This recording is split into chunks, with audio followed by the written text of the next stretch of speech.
Hi, this is Steve and my friend Greg here. Who are you, a psychiatrist No. or are you a psychologist? Yeah. Okay.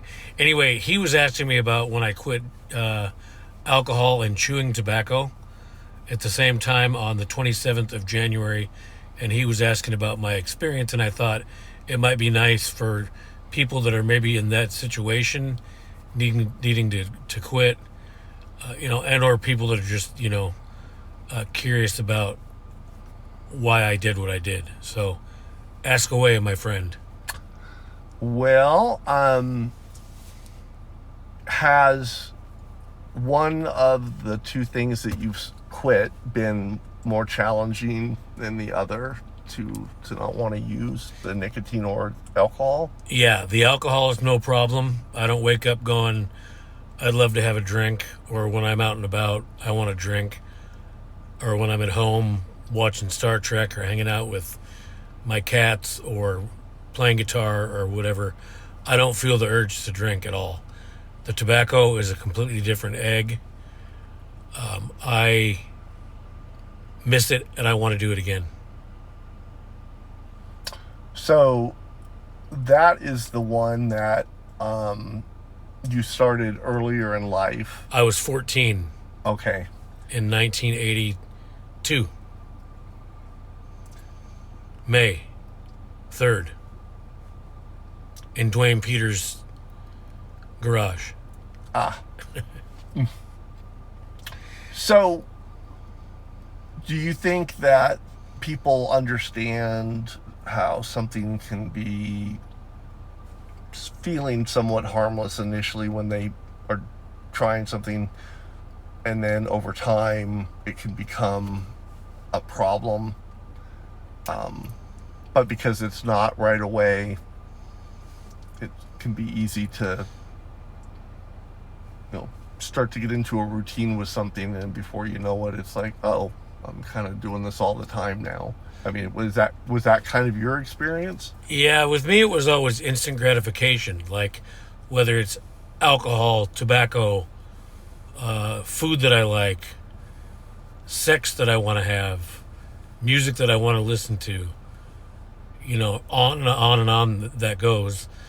Um, but definitely the nicotine and the alcohol, for that matter, you feel instantly better Mm.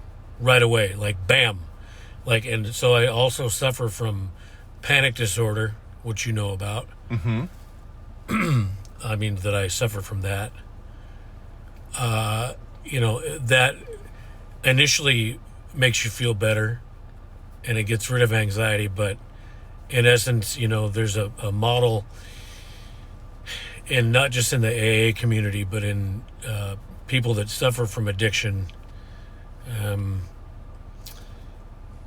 that you can do this and it'll make you feel better. But but that's not the problem. There's the whole, I'm sucking more out of the bottle than it's sucking out of me too with the alcohol. And um, but there's an underlying problem. It's not just the drinking. In AA they say it's your drinking. It's like, no, it's drinking. I hate when people try to attach a label to my addiction. Like, this is my addiction.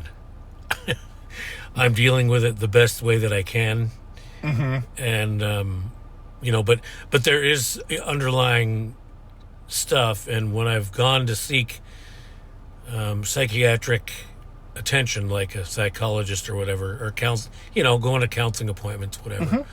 Uh, they say that there's an underlying problem, and a lot of them, not that I've been to tons, but I've been to a couple. Every one of them have suggested that it's my blindness and how I get through life being a totally blind individual, and how stressful that can be, and that may be one of the triggers for anxiety. Hmm. Well, and so having heard that from more than one person, you're that person and you're living it. What do you think? I don't know. I think that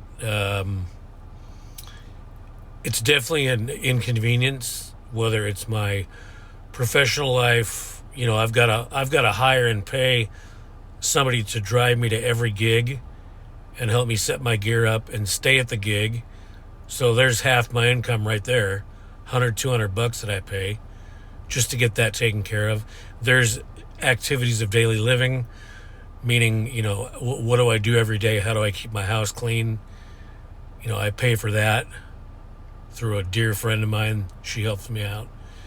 She's the one who found me on the kitchen floor the day that I had a seizure, when I went to the hospital on the 27th of January. Ah, okay. She had a key, and she found me on the kitchen floor, and I remember the whole seizure episode. And there's certain things that, you wish you could unring a bell. I wish I could forget that. But it's keeping me grounded. Like, do I want to drink? Do I want to chew? Nope.